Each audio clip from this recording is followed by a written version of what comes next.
podcast is part of the Sports Social Podcast Network. We are delighted to be once again brought to you by The Athletic. The Athletic is a subscription journalism service providing the best coverage of Manchester United and more from writers like Laurie Whitwell, Oliver Kay, Adam Crafton, David Ornstein and Daniel Taylor. Their world-class team of writers is brought to you completely ad-free on their app. There's no ads, no annoying pop-ups, and they go really in-depth on a huge range of topics around all different aspects of football. To start a 7-day free trial and receive 50% off your yearly subscription, meaning it works out to just £2.50 a month, head to theathletic.co.uk/NQATpod. That's theathletic.co.uk/NQATpod.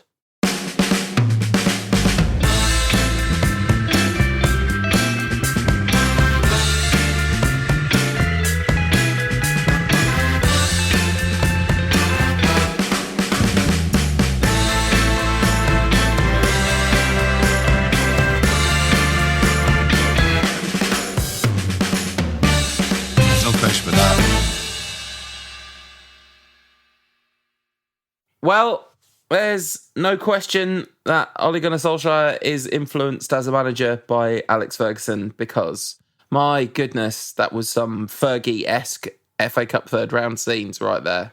Got the tombola out, turned it around a few times. Although, to be fair, he had some restrictions in who he could play with. Paul Pogba injured or faking it, depending on what you believe. McTominay out.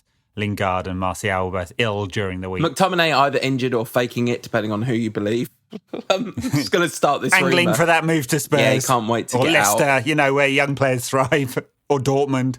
As a result, and unsurprisingly, disconnect. I mean, it's not like our first team played with any fluency against Arsenal, and our third team, or whatever this is, was just absolutely devoid of the ability to create clear-cut chances and a 0 shots on target performance. Yeah, did create 12 shots, although I haven't actually seen the shot map of this one, so I expect there's quite a few from Andreas from some distance, somewhat speculative shots. None on target, although there was the one that shaved the post from Juan Mata and the one onto the crossbar from Marcus Rashford, and neither of those count as on target. But, I mean, generally, this was a performance devoid of too many ideas. Slightly better than the one at Arsenal. I mean, United did have quite a lot of possession and looked good with that possession in the first half. Second half, obviously, Wolves came back into it quite strongly, changed up their system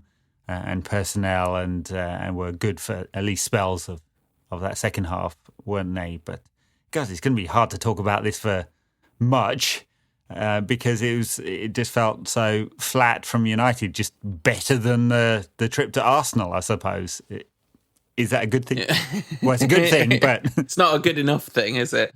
And the sort of worst case scenario really of a draw. I mean, one of the things that I think is interesting as a point of discussion is let's sort of take those injuries out of the mix. I mean, not take them out altogether, but assume he could have played Fred and Rashford, say. He made some big decisions in terms of the level of prioritisation of the FA Cup. And I think that's kind of understandable. I wonder how much of that is about actually... Because I was thinking, okay, well, we've got City on Tuesday, but it seems to be a bit delusional to put a load of eggs into the basket of us beating Man City over 2 legs. But then I was thinking, actually, is this really just about the Europa League? And about fast forwarding 6 or 8 weeks, we're back in the Europa League. That structure, actually being out in the FA Cup, is a bit of a relief to the club. Well, look, this was the 4th game in 10 days. Sorry, so a busy period. There's a lot of football coming up in January as well, with those the Replay Now and 2 Carling Cup ties, Carabao Cup ties, whatever sponsor. NQAT pod /Carling for 50% off your annual subscription. So, no, not yet. Not too soon. Boo. Anyway, look, a lot of football, and so you can understand why he's got to try and rotate and use his resources. And they are pretty thin. Although I have to say, United don't have that many injuries, just some really key ones in areas where we're not very well stocked. And he's got one eye on Tuesday, I'm sure. with City. It's not as if it's throwing all eggs in one basket, but are we a bit closer to a trophy there? A little bit. I mean, obviously, quality of opposition, but we could get City in the next round or Liverpool in the next round of the FA Cup. Yeah, no, absolutely. So do you think ultimately it was the right move to get the tombola out in that way? Well, so who was in the side that we probably wouldn't like if we were playing our strongest side? Who wouldn't have been in there? There's, I mean, Romero, but he plays in cup games, doesn't he? Brandon Williams, we've all been calling for him to play, and he actually did very well against Traore, didn't he? In fact, he's looked very good every time he's played. Brandon Williams. Fred was rested, but he played every minute of that Christmas period. Yeah, playing well, but he's now become a really key player. Matic was in, but there's no choice. We just haven't got any midfielders left. I guess the Rashford rest was probably needed. I mean, he does go through these spells where he's looking burnt out, and he's been so good for us recently. You want to keep him fresh, yeah, especially with City coming on Tuesday. So. Yeah. I mean, I think all of those things are really sound arguments, and also, and I guess that those circumstances explain it really. And also the level of priority that the FA Cup is, which is clearly like a really long way down the list. And that was the only one where it felt a bit, that seems like a slightly weird decision. But I suppose he has to back himself to think, actually, we can get top four, which seems like a very unlikely turn of events. But obviously he can't think of it like that.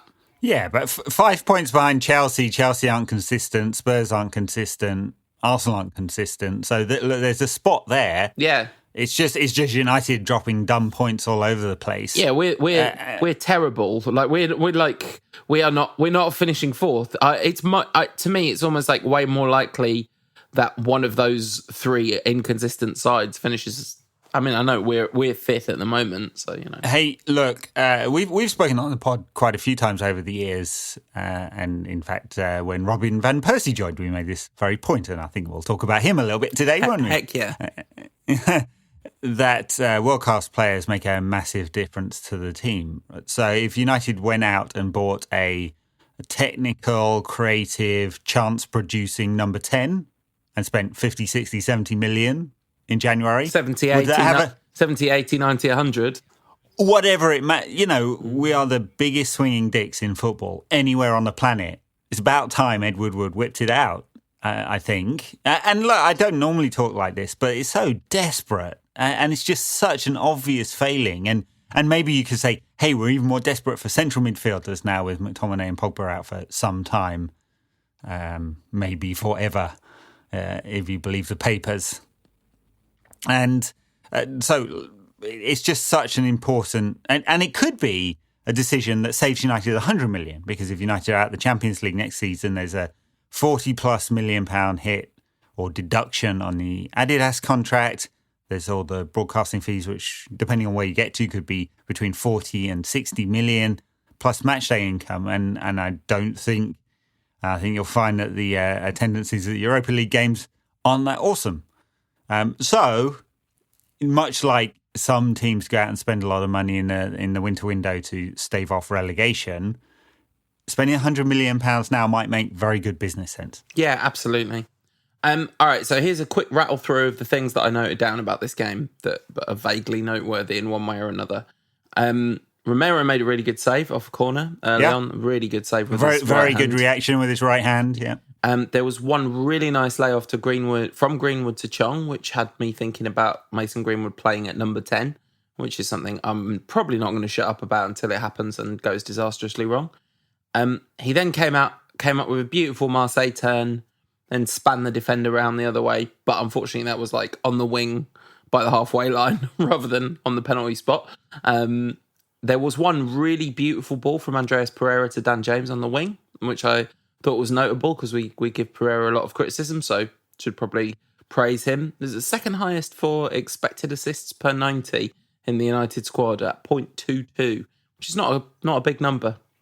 But no, and to be fair, it's higher than the amount of expected assists I expect him to produce, which is about 0.00. Yeah, but I thought it was interesting, like especially like that's higher than Martial, that's higher than Rashford, that's higher than players that we might think create more chances. So I thought that was kind of a notable thing. Anyway, Maguire put in a really nice slide tackle on Adama Traore, and you just don't ever see slide tackles anymore. No, Maguire spent half the match sort of limping. Yeah. I do wonder, talking about injuries, whether he's okay or not. It'd be interesting. But if he's not okay, assuming Tuanzebe's fit, play Tuanzebe and Lindelof. It's not the worst disastrous thing in the world. Tuanzebe's got a hamstring injury. Oh. Yeah, you'd be talking about Phil Jones on Tuesday. Okay, well... it looked like the right hip to me with Maguire, and it could just be a knock, and he can run it off, and it'll be okay. Here is hoping, because Phil Jones on Tuesday would be real sad times. There was one really nice back heel from Brandon Williams to try and set James free. That was just before the penalty shout, I think. No, that was a different one. That was when Williams didn't get across the Wolves defender, and I don't know why that was VAR checked, but it was. I think the simple handball rule, it might be bad in some ways. It might be like sort of weirdly unfair, but there's something really nice about how simple it is. Like if it's nice and clean, isn't it? Yeah, handball's handball. Yeah, if it touches your hand and then goes in, it doesn't matter what the intent is or the lead up to it. That's just handball. And then Jimenez tried to score from the narrowest angle that anyone's ever tried to score a goal from, and very nearly succeeded. Although it felt like he very nearly succeeded until you watch the replay when it's like, well, actually, there's no space. No, the ball would not fit between you and the goal. Like it could only hit the post. Yeah. Jimenez did that and the Rabona. I wasn't quite sure whether he was shooting or trying to cross with the Rabona. There wasn't anyone he was trying to cross to. Looked good. Kind of pointless. If there had been someone there, it would have been like all-time great cross though, wouldn't it? And then Diego Dalot had come on and I'd forgotten him. And now, that's all I want to say about the Wolves game. Can we please talk about what Ollie said about Robin van Persie and why he said it and what he meant? Well... Okay, so let's roll back a couple of steps. Van Persie's doing some punditry at the moment, and to praise what he said, criticised Ollie for not being more angry and smiling too much in post-match interviews after United have been beaten, which I have to say irks a lot of people on the internet as well, because you kind of want some passion. You want your anger and hurt as a fan reflected in the players and the manager, even if that's a bit trite to put it like that. You want them to kind of show that they care. So I can understand the criticism. And I'm perfectly okay with Ollie biting back. He said... I've got it. You've got it. Go on, and read out what he said. Word for word. I don't know Robin, and Robin doesn't know me. He probably, that's weird, doesn't have a right to criticise my management, and I won't change. One of those things is true and the other one's not. That's definite. He took my number 20, and that's probably all he's going to take from me as well, because I'm not in medieval times. All right, listen, at some point while he's saying this stuff, it's like, okay, yeah, it's a bit petty, but he's just clapping back, essentially, and probably... Van Persie's quotes have been relayed to him rather than he's seen it, and he's been asked the question, what do you think of Robin Van Persie saying you're not angry enough and all that nonsense. Van Persie's English is excellent, but he does have a little bit of second language Englishness every now and again, and, you know, he was trying to make a point, and when you quote him exactly, which is what I've just done to Ollie, but when you quote him exactly, it probably sounds worse written down. So, okay, Ollie's clapping back. But what he says here doesn't make any sense whatsoever. Whatsoever! What does he mean when he says, because I'm not in medieval times? I don't know. I mean, the penultimate sentence there was about, he took my number 20 shirt, but that's all he's going to take. So, one, Ollie's feeling very defensive because he thinks Van Persie's criticising him because he wants his job. I mean, Ollie gets it. Very nice from the former United pundits, right? Gary Neville will not criticise him at all. Gary Neville would wipe up after Ollie if Ollie did it in the centre circle at Old Trafford. Right? They will not criticise him at all. And it was really the mildest form. It's not as if Van Persie went out there and said, "Yeah, this guy's a joke. He's got no right to be at a club like Manchester United, and he's completely failing. It's about time they sacked him." Which, like, at least 50% of the internet basically says. But I don't think it's just the internet. I think it's 50% of United fans. I think I think there's a huge number of United fans that go week in, week out, as they say, who would say, even if they will support the manager in the stadium, he's completely failing at this level and probably should be sacked, Right. And so, look, it's perfectly fair criticism. And I think Ollie's feeling extremely defensive, which is that part of what he's saying there. The medieval times, I was trying to work, is there some kind of historical context? Did the Dutch invade Norway? I mean... That didn't even occur to me. If it had turned out the Dutch had invaded Norway, this would be the greatest story of all time. I think it was the other way around, to be fair. I think if you go back, they came down from up there and did some serious invading. They did, yeah. I mean, had you been watching Pulp Fiction that afternoon? I don't know what's going on. So he took my number 20, and that's probably all he's going to take from me as well. So like you said, is he saying he's trying to take the job away from him? But and also, by the way, he didn't take his number 20. He used a vacant shirt that had been vacant for 8 years or something by that sometime, point. Yeah. Well, maybe by medieval times he just means in feudal times you just went and took what you wanted. Yeah. Yeah. Maybe that's what he means. But it was some seriously incoherent rambling. And by the way, to segue into a sort of somewhat serious point about this, whilst it might be that, yeah, there's a bit of us that wants to see our own anger and frustration mirrored in the manager, I definitely have never really felt like that about it. But what I do want is a manager who looks like he's being authentic, who looks like he knows what he's talking about, that he isn't just putting on a sort of really thinly transparent, brave face when actually what he feels like is he's drowning and he doesn't know what he's doing. Now, we saw this thing, it was going around on United Out of Context on Twitter, and as I think it was Tom said in our group chat, it's not even out of context, because it's Arteta kind of quite angrily and demonstratively making some clearly quite specific points to his team, and then it cuts to Solskjaer and he's just waving at someone. The amount of times I've seen Solskjaer on the touchline just on telly, but you see it and you see him shout "Oi!" and then nothing else. Yeah. There is definitely a proper fraud vibe. And I'm not saying that makes him a proper fraud. I'm just saying that vibe is definitely there when he's on the touchline. Yes, there's a Wally with a brolly vibe, isn't there? Yeah, McLaren in charge of England. And look, this does matter. It shouldn't matter really in terms of his performance as a coach, but if he's giving off the sense of a lack of aura or gravitas, the players will pick up on that. And the fans certainly do. I mean, in post-match press conferences or pre-match or whenever, he walks a fairly thin line, because if the thing he does that annoys people is he talks happy talk all of the time, right? And people can see through it. He pretends and as I said on the Friday pod, he said Fred and Matic were excellent.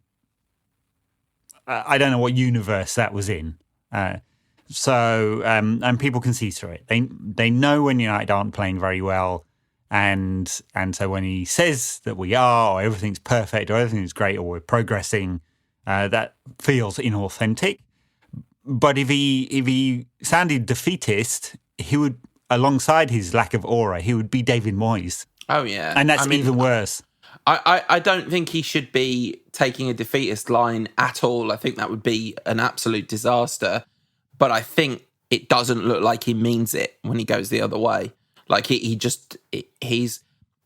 is, as a person, profoundly unconvincing in the role.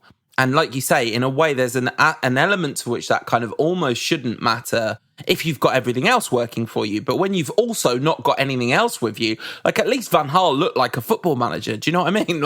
At least he was on the touchline falling over and doing a few bits and pieces and, shouting at journalists and stuff. The football was dreadful, but, anyway, he was clearly very experienced, etc. But the things that he says in the press to me worry me less is kind of lack of like hitting the right note there worries me less than the vibe on the touchline, which this might be really unfair, and it might just be like his resting face. He's got like resting deer in the headlights face.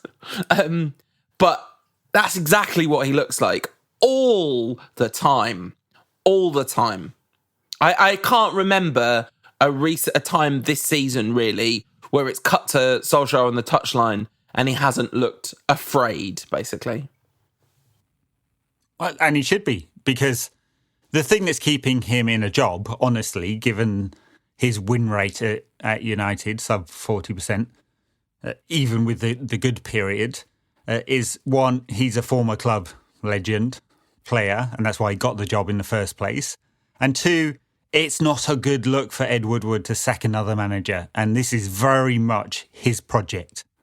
I mean, he's been telling the investors, not only, I assume, his bosses, but the wider world, that this is a long-term plan, that United have a plan, that they're investing in analytics, that they've been smarter in the transfer market, that they're working hand in glove, that he's working hand in glove with the manager to get it done. He's tied up with the Ollie project. And not that I'd ever want to put my shoes in the Glazers. God, stuck in my throat then. But if I was in the Glazers' shoes, no matter how much Woodward has made money for them, another failure here, and I might be thinking, well, actually, hang on a minute, aren't you now in charge of a depreciating asset? And it's your decisions in the transfer market and amongst managers that have led to that failure. Yeah, I mean, exactly. And this more than anything, for the first time ever, really, this season, it does feel like Woodward's job is under threat. Or at least it should be. I mean, who knows what's actually going on behind the scenes? Maybe he has they don't care enough. But as you've discussed a number of times, the commercial stuff is not what it once was, is it? I mean, we're still making tons of money, but that line isn't going up, is it? And there are massive potential hits. Because, we've often talked about the Glazers not caring about whether United are a success or not, but they do care that we're a Champions League club, because that's where the numbers start to look right. Europa League. And sponsors care that United are a Champions League club, hence the deduction in the contract with Adidas. And, this is a very simple point, but there will be a generation of people growing up outside of the UK with no historic ties to Manchester United who will now start to be supporting City and Liverpool. And, that is going to happen globally and have a big impact. Or Spurs or Chelsea or Arsenal or Leicester. Yeah, wow, yeah. Or esports or something else, awful lot of entertainment choices out there. Yeah. Netflix Ultras. But yeah, I mean, this is Disney Plus Ultras. Mandalorian. Right, anyway. Quite enough of this nonsense. Should we take a break and then come back with some Twitter questions? Let's do that. Enjoying No Question About That? If so, let others know about us. The best way to do that is leave us a review and a rating on iTunes and hit that subscribe button.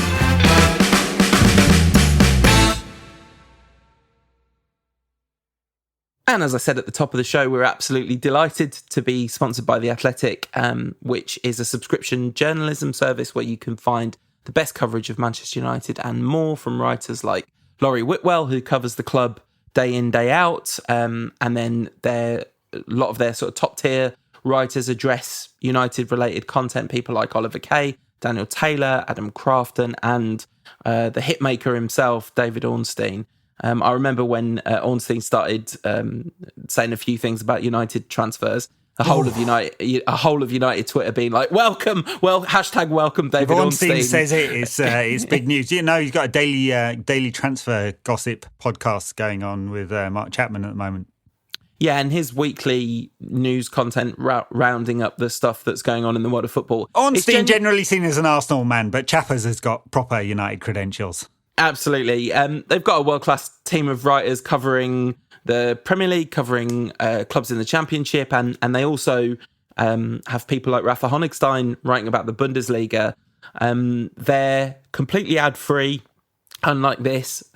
So there's no ads, no annoying pop-ups on their app, and you can have a year's worth of Athletic subscription for just £2.50 a month by going to theathletic.co.uk/NQAT-pod. And of course, that massively helps out the show because we're hoping that they see us as a viable sponsorship for the long term. And really, that's just if you guys are interested, that's going to be the thing that decides that one way or another.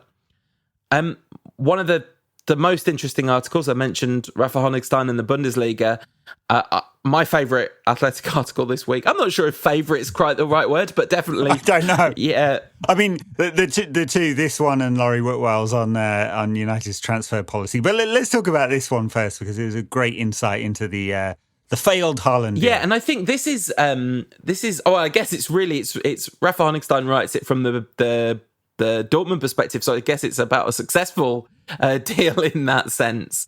But this is the kind of content that when the Athletic first came on the scene that I was kind of excited that we would see. These kind of very in-depth, very knowledgeable, very well-placed writers sort of telling the real story in a way that they've got the kind of room to tell the story. Right. And yeah, I mean, Rafa Honigstein's as good as it gets in that regard. And it's just like Borussia Dortmund sounds so slick compared to the three-ring circus at United.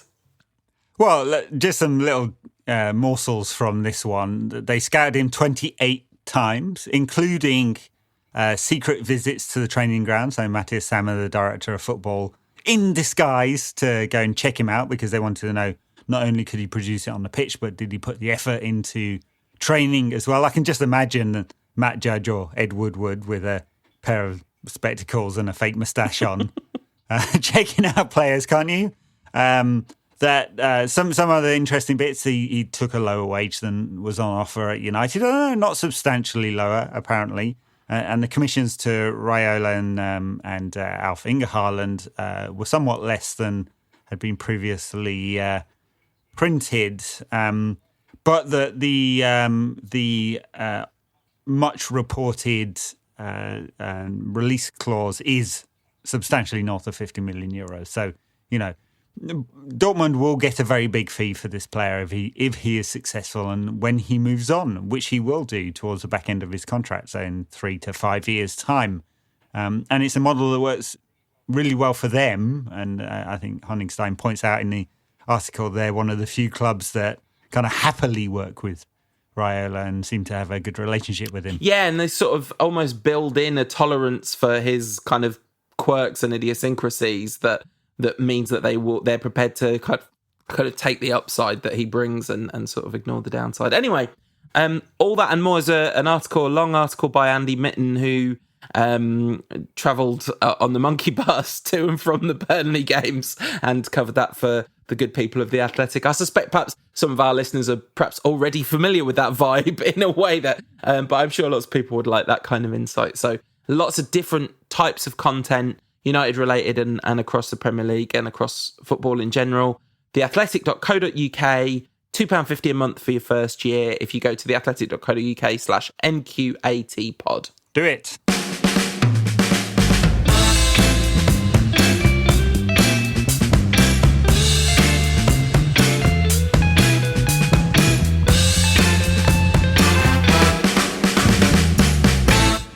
That's one of the most stupid questions I've ever heard in my life. Test my patience. So, Ed, I have deleted my Twitter account in a fit of pique. So that means that you're in charge of the questions again. How are you feeling about that transition? I don't like it, I have to say. Can I just be honest about that? It's not good. No, I agree. I'm sorry about that. It's one of the two things that I regret about not having a Twitter account. Okay, let's go for it. So Lucas, friend of the show, says, should we do loan deals more often?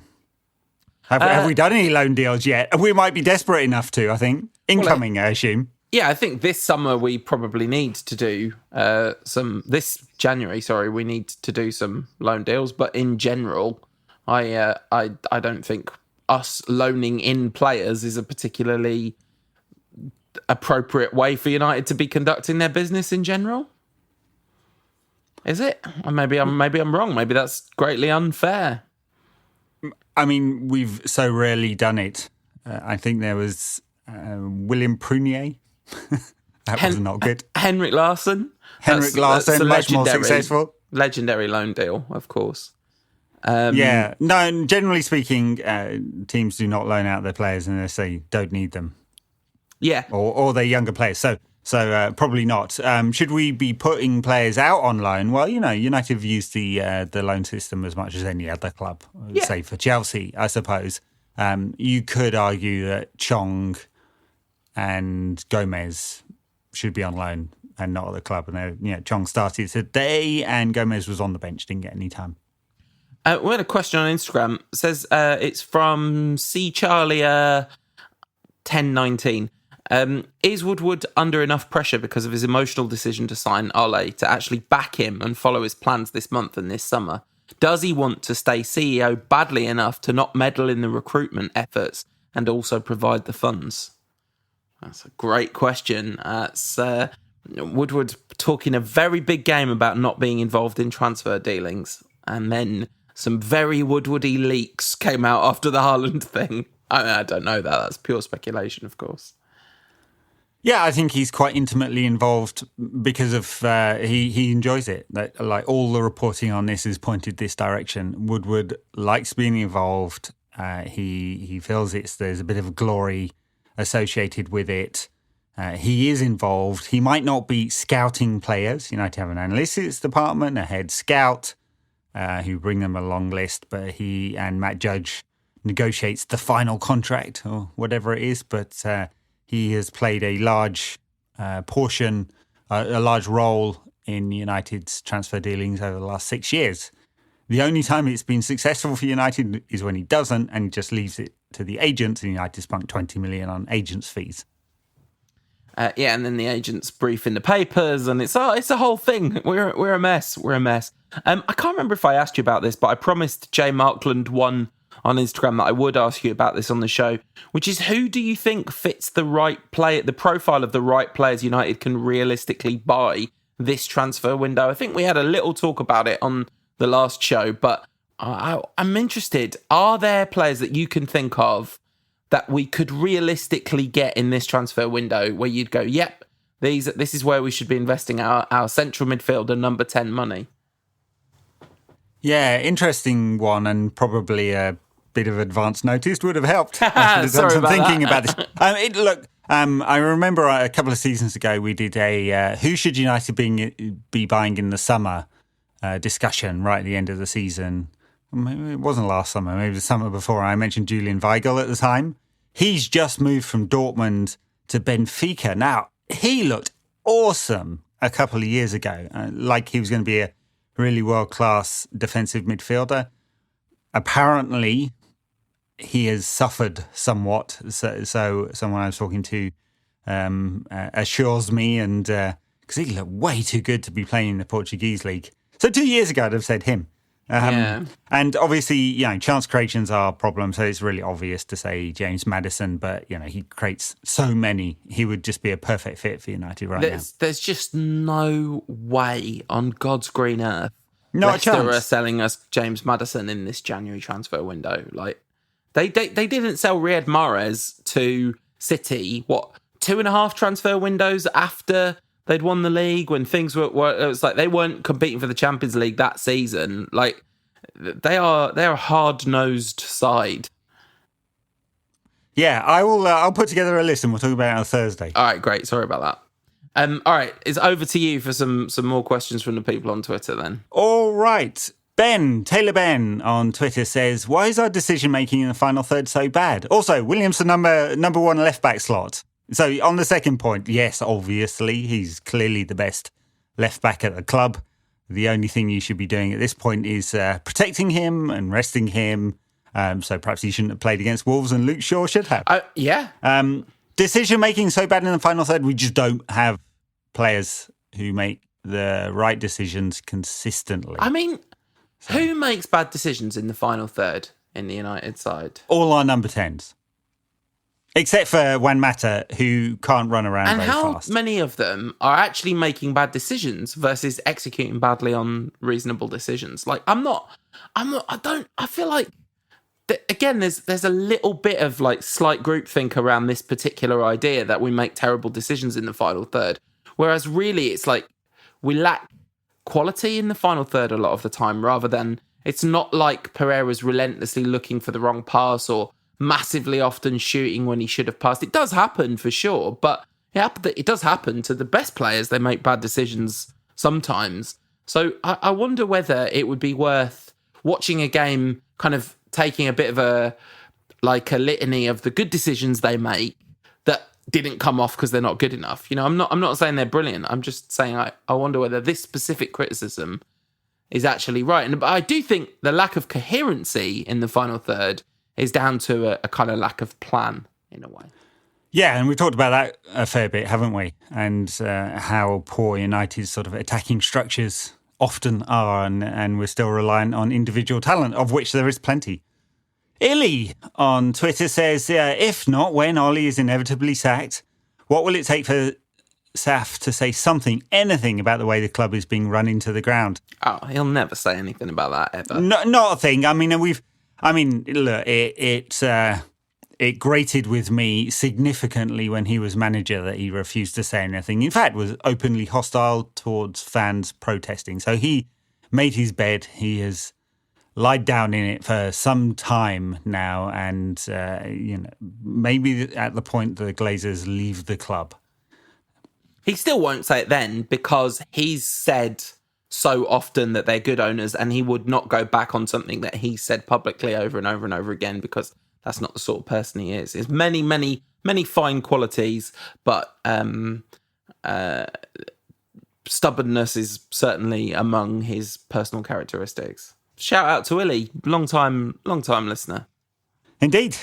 Adam Salmon says, who in their right mind takes Luke Shaw and his wages off our hands this summer? And it's not just a Luke Shaw problem, is it? This is a half our squad problem. Yeah, so just to expand the question, since you already have, Young's out of contract, won't be given a new one. Matic out of contract, not getting a new one. Good. Luke Shaw, Jesse Lingard, Andres Pereira, all on big contracts. I mean, the first two very big contracts, Andreas less so. All need to be shipped out, I think, in order to make a better team. Sanchez... Sanchez is still contracted to United for another couple of years, so we'll be paying him off to leave, no doubt. He's a real out of sight or out of mind thing, Alexis Sanchez, isn't it? But he still exists, and he's probably still taking... I mean, I'm sure Inter aren't paying all his wages, are they? No, they're not. And then, of course, Juan Mata is on a... He's got 2.5 years left on his contract or whatever it is. At least a bit of ray of hope when we're talking about contracts. David Moyes' contract comes to an end in the summer. At last. Oh, talking to David Moyes, did you know, and this might be incorrect, but this is a fact that may in fact be incorrect, and I would like to be corrected if it is, but certainly since Busby, and we think possibly ever, there's never been two ex-Man United managers managing two top-flight teams at the same time, possibly ever, which is very interesting, I thought, because a number of people suggested that Sexton and Doherty were at, I think, Coventry and Wolves at the same time, but one of them took over Wolves just after they got relegated, so not two top-flight clubs. Interesting. Yeah, I didn't know that, nor had I thought about it, but great. No, nor actually is it interesting, but it does sort of say something about something. I'm just not quite sure what. Yeah, who's saying something? Drew McCulley. He says, would it serve Ollie better to skip the anger phase of the players and just go to the straight to the I'm disappointed phase? I think he's probably very much... I mean, they all say, like, players that used to play with him and certainly the current dressing room. We're going to talk to Sam Homewood, who hosts the Manchester United podcast. I talked to him the other day, and we're going to play that interview in a minute. And Lingard said this on the United podcast. David May has said it repeatedly about what Solskjaer's like as a person. He's got a very tough side. Like he gets angry. That's not a problem. I just don't think he does it in public, but he does do it. But he could probably do with showing a little bit of that occasionally, at least. Look, I'm sure he is I'm sure he's tough. He had a very long professional career, went through quite a lot with injuries. He's been manager for quite a long time, has had some success, albeit in the Norwegian league when they're not being invaded by the Dutch or whatever it is. So look, I'm sure there's some steel to him. It's just the persona is like a little boy in the school playground, isn't it? FRAC on Twitter says, who's more United? Rance, Goldbridge or Reddish and Sarr? Oh, geez. I mean, have you been following the, since you're off social media, the who's the topper red fan cam discussion thing that's going around at the moment? Oh, no. I'm very upset about this. Can we make an executive decision about this point not to cover this subject on the show? Because it's such nonsense. I think the fact that all these exist. Reddish is a slightly different kettle of fish, isn't it? But I mean, it was kind of funny. Reddish, a long string on Twitter, having a go at Goldbridge and Rants and Bants and Full-Time Devils and so on, and linking them to big media, and in doing so, trashing the "we're just fans" sort of narrative around some of these channels. Fun times. Yeah, Reddish have also gone off about a number of different subjects, many of which are extraordinarily unpalatable. The idea that they are the voice of, I mean, when they stopped publishing the magazine, it was because the game had moved on from what they wanted it to be and what they wanted it to represent. And I think some of that was for the worse, but some of it, frankly, is for the better without that aspect of what they stood for and stand for and all that kind of stuff, so. Yeah, I'm not sure I know what Red Issue stood for or stand for. I mean, sure, there's an old school fandom vibe to it. And the world does move on, and I can imagine, given the sort of dripping sarcasm that used to be, in fact, that's perhaps not even the right word for Red Issue, but the tone that Red Issue used to take in its editorial, that it would not approve of modern day social media fandom. But that's fine. That part of it, I think I would broadly agree with a lot of it, but there's been stuff that they've done which goes way further than that and is actually quite unpleasant. Anyway, that's yeah. So the expose of Charlie Clit is still one of the funniest things ever on the internet. I can't even be bothered. I think the. Never mind. And yet the answer to that question is at least Goldbridge is really funny sometimes when he does his partridge stuff. That stuff's good. And also I do get really sick of the kind of they're not proper United fans because they've got a YouTube channel. What the hell? It's a thing. People have YouTube channels. We do this podcast. We've done it for 10 years. I guess it's not exactly the same, but what's the difference, really? You could, you've got impeccable, historic Man United home and away credentials. I haven't. We just started doing this. I've been to loads more games since we started doing this than I'd been to before we started doing this, because it's provided the opportunity to do so.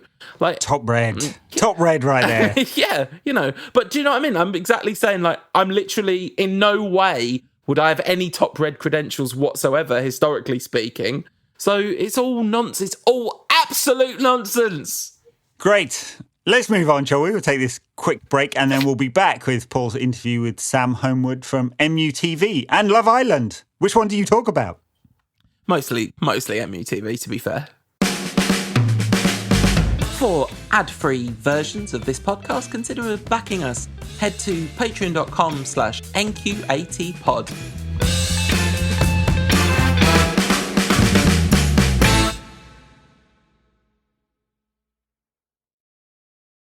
So we are absolutely delighted to be joined on the show by Sam Homewood from MUTV and the official Manchester United podcast. I guess we have to boo at this point because we're technically big time podcast rivals now, Sam. I think we're like Sam. We're like a swan. Like Manchester United is a swan, of podcast. This makes no sense, but in my head, this made sense.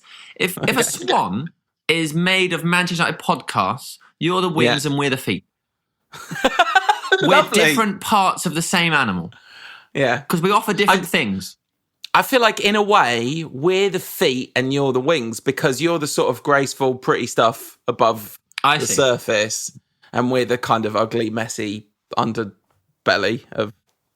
No, we need to stop this. This riff has gone in a disastrous direction. All over the place. You wouldn't get this talking to Jesse Lingard, would you? Well, you might do. So, Sam, as I'm sure many of our listeners know, used to be one of the faces of Full-Time Devils, and is now has been amalgamated into the beautiful institution that is Manchester United, and is a face that we're very familiar with from MUTV. And now, of course, your voice is getting more and more familiar because of the podcast. Can you tell us a little bit about how the podcast came to be and what your sort of plan for it has been? Well, funnily, I was on a train or something, and I thought, that would be loads of fun. I'd really like to do a Man United podcast. I think that would be great. And so then I spoke to someone at MUTV, and they were already it was already happening behind the scenes.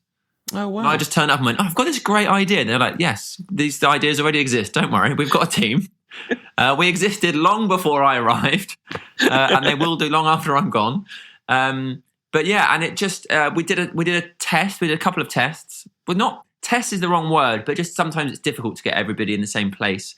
And then we did. So the David May episode, actually, that's out now, was just to see how. Because obviously, if you're not aware, the podcast is hosted by myself, David May, and Helen Evans, and then we have a guest. And the first one we did that became the David May podcast was just the first time we all sat down and talked into microphones, just to see how it would come out. And with Maisie being a former player, we used him as the linchpin. And actually, we thought it was really good. So it is now, you can now listen to it. But that wasn't specifically made to be released. It was just... it just went well, I think, and actually he was fascinating. Yeah, it's one of the interesting things about the show, because when I first heard Manchester United doing an official podcast, my first reaction, perhaps unsurprisingly, was one of slight cynicism, and then I realised you were doing it. I was like, oh well, I'll definitely listen at that point. And then I think I picked and chose a little bit, because it was a few weeks into it being out. And then I realised, no, picking and choosing is not the way. Every episode of it is good in a different way. So what was the sort of, what was the idea behind it? What's the kind of creative direction of it, I guess, is the question I'm asking. So my view is this, and I think the guy who produces them all, I think conveniently has exactly the same view. So we talk to current players and we talk to former players. And in my head, the approach is different. So with former players, what's really fun is I want to find out what their motivation was, like the psychology behind, so when we spoke to Dimitar Berbatov, I wanted to know what made him like he is, because he's a fascinating guy. Yeah. The way he played football was so different to everybody else. And at the time, he sort of stood out, and people called him lazy, but clearly he wasn't. And I just thought, I want to get behind your motivations, how you got to where you were. And then, of course, because they've retired, let's hear some of those great stories, things that maybe they've told other people, but ideally ones they haven't, because they're a bit safer to tell their stories now that they're retired. So I think you can have a really nice time looking through, one, the life of somebody and what got them there, and two, just some of the funny things that happened along the way. And then with the current players, my view on it anyway, is that from outside football, so if we take Wayne Rooney as a generic example, who hasn't done a podcast, but hopefully he will one day, to everybody here, when you say his name, you will conjure up a picture of who this person is. Yeah. But actually, that could be miles off the mark, because it's built by the personality you see on a football pitch, which is often totally different to the personality off a football pitch, and then the caricature that's made from the media and from social media, and you sort of put a person together from that. But really, that's not who they are at all. So I like to get a bit to the bottom of the actual human behind this famous face. That's my view of it. It's just to try and get a little bit of that's not personality, but just something deeper than just Jesse Lingard plays in attacking midfield, likes to dance when he scores. Like, there's more to him than that, and I think it's getting those bits that's interesting. To me, that's what's interesting, and I'm fascinated by people's motivations. So trying to get those out of people too is, I think, fun. Yeah, so the Jesse Lingard podcast was kind of the take that was picked up around the place, because of course when you do anything United related, I remember when I was first in press conferences and I'd ask the manager a question, and then the next day you'd see like that being talked about in the papers, and I have like a mental thing of like, oh no, I was just asking because I was interested. I didn't kind of expect anyone to be talking about this. But the Lingard thing, a lot got picked up in the press about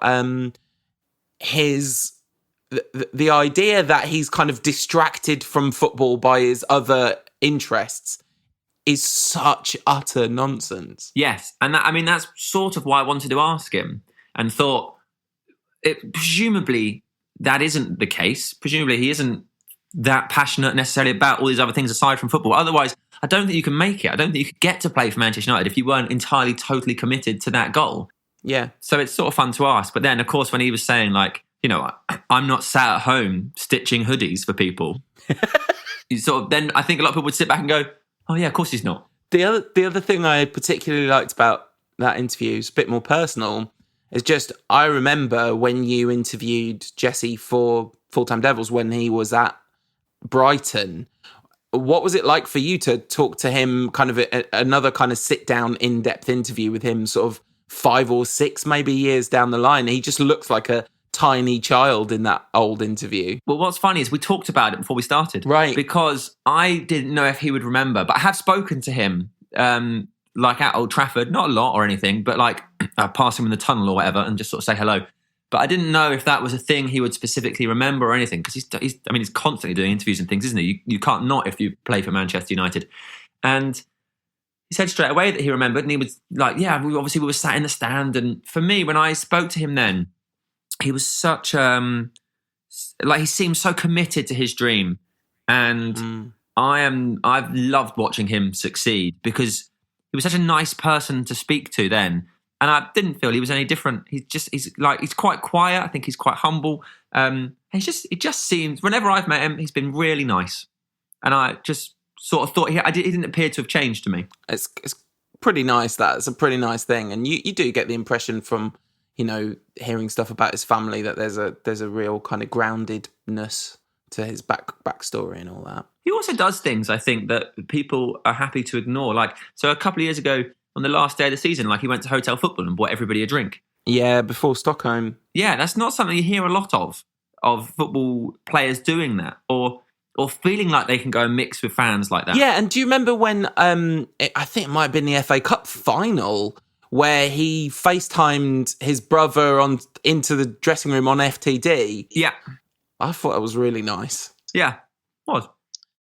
Another person who came across really well when you were interviewing them was Ashley Young. And there's always, a slight thing as a person who talks about football and analyses it, where you're like, I've been really harsh on this person, but they seem ever so sound. But I've always thought of him as someone who seemed ever so sound. But we have to talk about it, because it's the thing. It's maybe you've been doing this for, 10 weeks or more now, and this is the thing that has attracted by far the most attention. No bird ever pooed in Ashley Young's mouth. Ed, by the way, my podcast co-host, is an absolute Ashley Young bird poo truther. He does not buy this story. So I found out about a week before the podcast, because I said to someone, I was like, obviously I'm going to ask him about the bird pooing in his mouth. And straight away they went, but it didn't happen. Why would you do that? And I could not get it out of my head, because like everybody else, it's so obvious. It's so clear. It's gift up. You can't avoid it. But it doesn't happen. What happens is Johnny Evans spits behind him, and it all just links up perfectly on camera. And that's what it looks like is happening. And it's extraordinary. just a little bit of behind the scenes here. We're recording this in the hope that we'll be able to use the local audio, but it's possible that you might be hearing the Skype recording of this right now. And if you are, you'll have heard that break up at the key moment where we lost internet, which I kind of feel like it's the CIA denying us the truth about this. All right, so I wanted to talk a little bit about your transition to MUTV, because obviously you've done loads of TV stuff, been on CITV for years and years and years and years, and then you started doing Full-Time Devils and did an absolutely fantastic job. Like, you were a really sort of different voice in all of that, and I liked it because you like things that are silly, which is, this is really good. What was it like transitioning from doing fan coverage to going into MUTV? Was it something you had to kind of think about carefully, or was it like an instant no-brainer for you? I don't think I ever really thought about it much, but actually I hadn't really done a lot of Full-Time Devils for a long time before I started at MUTV. Maybe the like a rare thing now and again, but like years ago I was doing loads for them. And then just due to various circumstances and my work schedule and their work schedule and how it always made, so I hadn't actually done a lot for them, and I never really thought about it. I don't know. Maybe I don't think about things. I just thought I'll just give this my best go and see what happens. Yeah, because I didn't really know what would happen. I just sort of turned up one day and everyone was really nice. What's it been like? I keep having to pinch myself and remember that I am technically at work because I am having the absolute best time. Yeah. Because not only because I love Manchester United and I love football, but also, and this is huge, the people are so incredibly nice. And I think if you work with really nice people, you'll have a lovely time. Sort of doesn't matter really what you're doing. If you enjoy what you're doing and the people are nice, you'll be having a great day. And I think that is what I have. I did shake Sir Alex Ferguson's hand. That was pretty mind-blowing. So that was a big moment. Just to try and remember I'm a normal adult man and not to react like a screaming child. Yeah. Which I just about managed, but as soon as he walked off, I lost my mind completely. He's sort of like God. Yeah.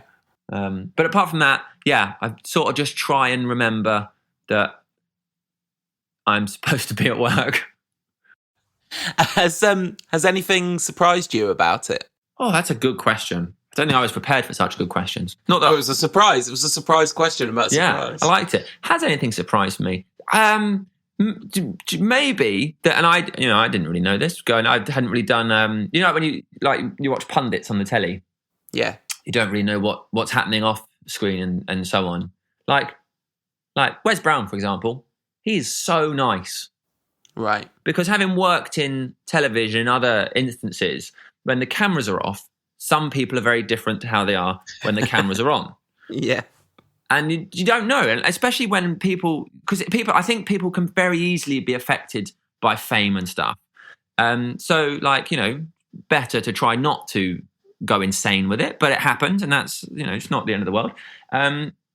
But so I didn't know what's Wes Brown going to be like when the cameras aren't rolling. He is just the nicest guy. You'd never believe he was a professional footballer. Yeah, it's interesting, isn't it? And I wonder whether obviously this is it's very individually, personally driven. But, do you remember the column, The Secret Footballer in The Guardian? I read the book. I never read it in The Guardian, I don't think, but I read his book. Right. So there's a thing about that always used to strike me, which was basically every week it was like, oh my God, professional football sounds like an absolute cesspit. And then it was just basically like brackets at the end. Brackets, none of this really applies to Alex Ferguson's Manchester United. And it does feel like he sort of created a genuinely fairly unique culture. Yeah. Well, I think, I can't remember who it was off my head, but someone who was on the podcast, or maybe, I'm being careful who to say, because we've recorded some that haven't gone out yet. I don't want to give anything away. So maybe it's someone who hasn't been out yet, but basically said that during that era, even though you're turning up to training and you are like working and working and working until you're like feeling physically sick because you're doing so much exercise and so on, because of the culture and because of the players and because of the spirit in the team, that it never once felt like work. Yeah. At other clubs, in other environments, you turn up and it's like, oh, I'm going to have to do loads of running or whatever. But so, yeah, I think there was a very, very special thing happening there. Yeah, and it really comes across with the players you talk to. And I think that it isn't just the same old stories that we've heard loads of times before. There is, that you've found a really nice way of getting some real freshness from people that, some of those people are people that we've heard a lot from. Not all of them, but it's been really nice to listen to it, and it's brilliant. And so one thing I wanted to say is I was so proud of you for drawing this link, right? When you were talking about Ashley Young and the bird poop situation, you drew the quick link that he is the person who can actually answer the question, would you rather a bird had pooed in your mouth and no one knew about it, or a bird hadn't pooed in your mouth but everyone was absolutely certain that it had? Yeah, someone asked me a similarly themed question years ago. Wasn't exactly that, and it just seemed like the right time to ask someone who was on one side of the coin. It's perfect. All right, so let's talk about dream guests then. So Fergie's off the table because that's the obvious answer, isn't it? As dream guest, who are your other kind of dream guests for the United podcast? We as a group talk about this all the time, and the name that comes up most is Cantona. Oh yeah, and it's just finding the way to make that work. So, I mean, sometimes it's difficult because you can get like me, like. I'm very aware that you don't always want to meet your heroes. Yeah. Because there's something really fun about, like, even as an adult, like having these people, like having people on a pedestal and being like, I don't want to just, this image of you I've had since childhood is just perfect. Even though I'd really like to meet them, sometimes I feel like we could just leave it because then I can live in my dream. But David Beckham, obviously. Yeah. Paul Scholes. Sort of anyone that won the treble, right, would be great. And I mean, Rio would be good. Yeah, Patrice Evra would be good. That is surely going to happen at some point. It feels inevitable. I hope so. I'd really like to do John O'Shea, right? Because think what an interesting career he had. Yeah. Edwin van der Sar I'd also like to speak to because I think he would be interesting. Just because he seems like an interesting guy, sort of thing. Yeah, just because he's really been around, and also I am still fascinated by his career at Fulham. Yeah, which is the least interesting part of his career, but he was there like 7 years. Yeah. Which is just utterly bizarre. Yeah, there's an intense loyalty that you kind of perceive from Edwin van der Sar based on that time. Yeah, Fabian Barthez also. He seems mad. Right. You're just now listing every United player. Yeah, there's no one I wouldn't want to do it with. Right. Oh, okay. the Silvers I'd really like. I was just, when I said you listing every United player, I was suddenly thought, you haven't mentioned the De Silva twins, and that would be amazing, I think. I like how Rafael De Silva is still a very committed. He's basically just part of Man United football Twitter, isn't he, at this point? Well, they apparently they just loved it. They loved life in Manchester, and they took to every Mancunian thing they could get themselves involved in. Just like madly into the Stone Roses. Yeah, just loved it. All right, so my last question is kind of a bit of is a big one. So what on a match day, what do you do? Like, what's a match day like for you when you're doing MUTV stuff? It depends on my role because I do different things depending on the day of the match. Not dependent on whether it's a Saturday or a Sunday. Yeah, that's not what I meant. Sometimes I'll do different things. So sometimes I will be there to speak to fans and sort of gather atmosphere, as it were. So I'll talk to fans before the game, like outside Old Trafford or in some of the suites or on the concourse, or even inside this, like in their seats at Old Trafford, and then do sort of the same at halftime and full time and stuff like that, which is really fun. And other times I will sort of anchor the show. If you imagine watching like a Champions League game or on like BT Sport, like Jake Humphrey's role in the studio with the guests and trying to keep the debate going and stuff like that. So it depends on which role I have. Both are incredibly fun. Both ways I watch the game. And do you know what? I couldn't tell you which is better because they're brilliant for different reasons. Like, it's really fun to run around and talk to people and have a laugh doing that. But from like a professional point of view, sitting in the studio, and it feels like a bigger event in terms of television presenting. So I love doing that. That's what I sort of turn up and just talk. And then the football is played, and then I carry on talking. If you're doing the in-studio anchor role, because that's something that we've all grown up with.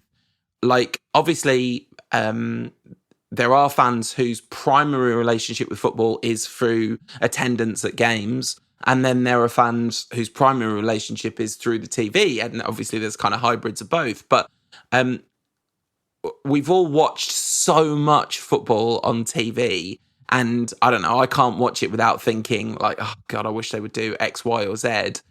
Like, what are you looking to bring to that role as the anchor of those shows? What do you think your job is in that situation? So I try to remember that whilst football is brilliant and I think is more emotive to the fans physically than any other sport, I would hope that, because I'm not the most serious person, I would hope that I could bring just a little bit of levity maybe to what is sometimes a very serious thing, i.e. like when you watch a game of football, sometimes they talk about it in the studio, and sometimes I think, yeah, but come on guys, he's just hit and hope that he's just flown in, isn't it? And I think sometimes they take things a bit seriously, and I try to keep in mind that it's entertainment, it's escapism, and it should be brilliant and enjoyable. And I think the experience, although it, it's not true, it doesn't happen to me, but the ideal in my head is the experience of enjoying a game of football should outweigh the result of the game of football. Yeah. And whilst it doesn't, and it doesn't to me either, it should. Because otherwise, what's the point? Yeah. If when United drew with Everton, if that ruined your weekend, that's bad, because now you've allowed what should be an external joy to affect the real things that you're enjoying as a person with your one lifetime on this spinning rock that we live on. And as I say, it happens to me too. So it's not like I'm accusing anybody of doing things that they shouldn't. But I'd just like to remember that we should all be enjoying it, and that's the main focus. So I hope that's what I can bring. Whether I do or not, I've no idea. Well, you definitely have to my life, Sam. So thanks for coming on the show. It's much appreciated. So where can people find your stuff? So the official Manchester United podcast, in which we just natter with a former player or a current player, is available on all of the podcast platforms. Yeah. It's just called United Podcast. Honestly, it's a nightmare for our SEO, but listen, good luck to you. All right, Brill. Thanks, Sam. Cheers, Paul. I have seen a lady who plays the saxophone. Give her a big applause. And a massive thanks to Sam for coming on the show. Sam's a lovely chap and a good friend. And I really, genuinely, wholeheartedly, something I kind of never thought I'd say, I wholeheartedly recommend the official Manchester United podcast. Currently behind us in the charts. Just saying. Maybe it's to do with the presenters. It's definitely not to do with the quality of guests, because I think Sam would probably even vouch for having him on our show is not as good as him having Ole Gunnar Solskjaer on his show. So, anyway, I really appreciate Sam taking the time to talk to us, and especially, working at United and still being prepared to talk to us. I thought that was lovely of him. And but it's not a surprise, because he's a lovely fella. I go and work out on weekday and weekend mornings, and he's often on the TV in my gym, and it's very confusing because it's not MUTV. He does ITV morning children's TV as well. Yes, absolutely. And he's very good at it. Do you hear that big sigh? That was the incoming City preview sigh.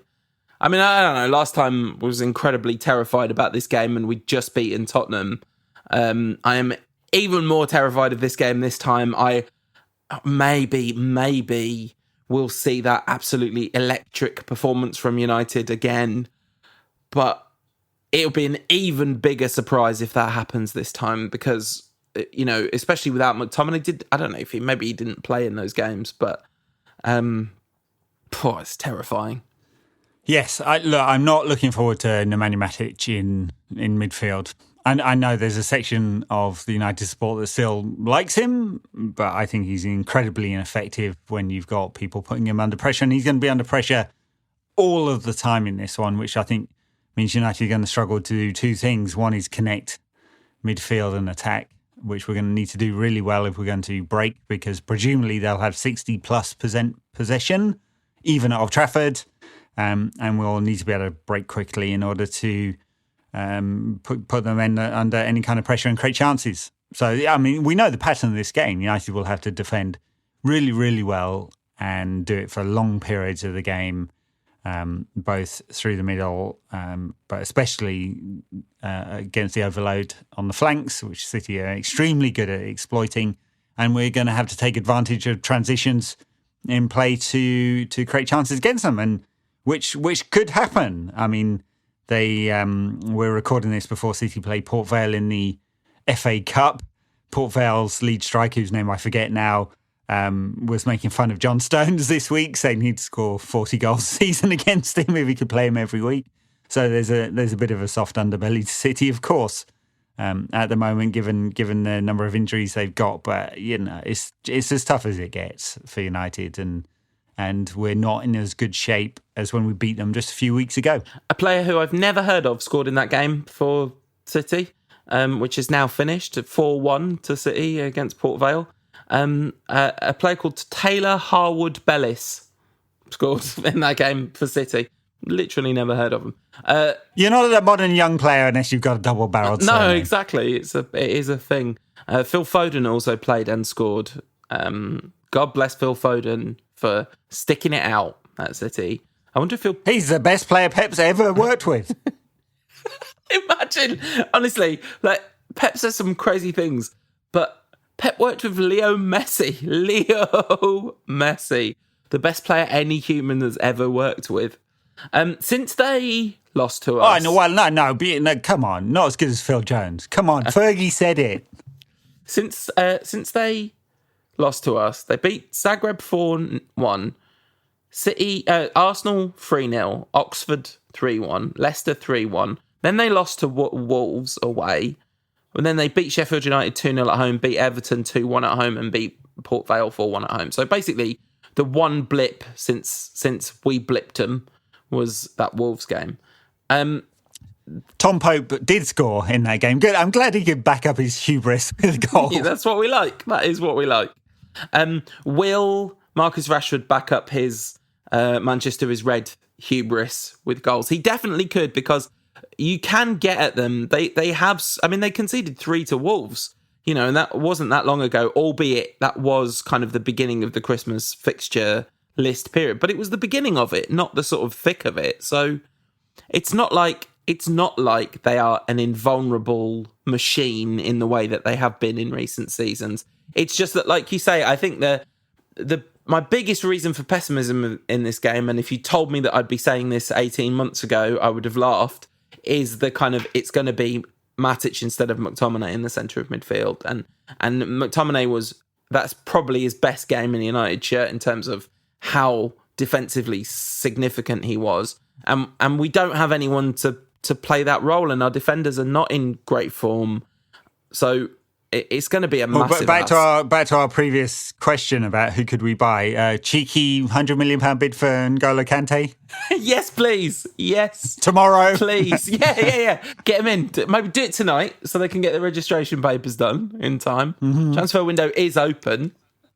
Yeah, I mean, look, you're right. City have not been up to their very high standards, have they?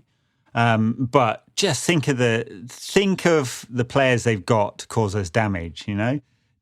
Gabriel Jesus didn't play today. Riyad Mahrez didn't play today. Raheem Sterling didn't play today. All be fresh. Aguero scoring goals, lots of goals this season. And Pep wanted him out of the team a couple of years ago, but he just can't stop scoring goals. Foden won't start, but amazing young talent. Bernardo's not having his best season, but a great, awesome last season. And so it's all there for them to put it together. The thing that has failed them is defensively. And it was, and Pep would say he'd been undermined by two things: City's refusal to buy a new defender, and then, injury to Aymeric Laporte, who was probably the second best defender in the league last season. Yeah, and, they're having a season where they're sort of being roundly criticised left, right and centre, and, it's a terrible, disastrous season, and they are 13 points better off than us in the league, and have a goal difference of plus 32 to our plus 7. Yes, but they spent £1 billion in transfer market or whatever it is over the last 2 seasons. I'm not saying they don't deserve some opprobrium. I just mean the extent of their collapse has been perhaps overstated, especially when you compare it to the gentle kid gloves with which Ole Solskjaer's Manchester United get treated a lot. Yes, and the opprobrium should really be pointed at, if there is going to be opprobrium about City, about their sport washing owners. But that's another topic, and we'll have people on the internet telling us that we're quinoa munching snowflakes or whatever if we go into that. I really like that review was from I'm not a big fan of quinoa, to be honest. I was going to say, I feel like this is only 50% fair. I am I'm a parody of who you would expect me to be diet-wise. Been vegetarian for 20 years. Quinoa is genuinely one of my favourite foods. But Ed's not really a quinoa tofu type. Do you know what I mean? This is a wildly unfair accusation that some randomer made on the internet a year ago. I chase wildebeests around my neck of the woods and eat them raw. Yeah, clearly. So anyway, we've got to predict the outcome of this game. For some reason we're gonna get smashed. Yeah, I reckon we're gonna lose 3-1. Yeah, I think it might be even worse than that. I think part of the problem is that I'm not sure that this United side, as constituted and is likely to constitute on Tuesday night, will deal very well with going behind against this City side. So I think we can keep them out for a long time. Doesn't matter if it's backs to the wall for 89 minutes, then there's something to fight for. But if we go down, then I wonder whether we'll crumble. Yeah. All right. So hopefully Marcus Rashford will score within the 3rd minute. And we'll have something to defend. We'll put it all together, because that's the other thing that could happen. We have put it all together 4 or 5 times this season, or let's say 3 or 4 times this season. And we've looked really good doing it. So that definitely could happen. I just think if you're projecting the potential likelihood of that happening in this game, to me, it seems not particularly likely. Okay. Brill. Thanks for listening, everyone. Patreon backers, stay tuned for more. Everyone else, will see you next week. See you on Friday. Bye now.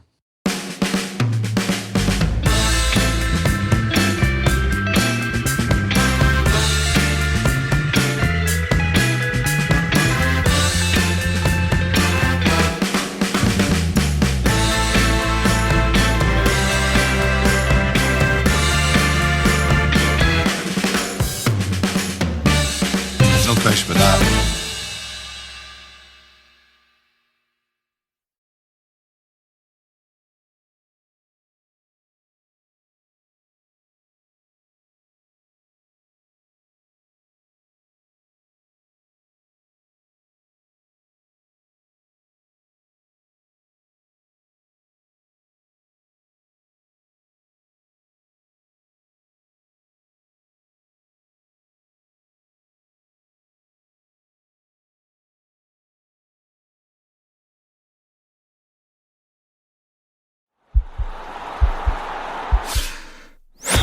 This podcast is part of the Sports Social Podcast Network.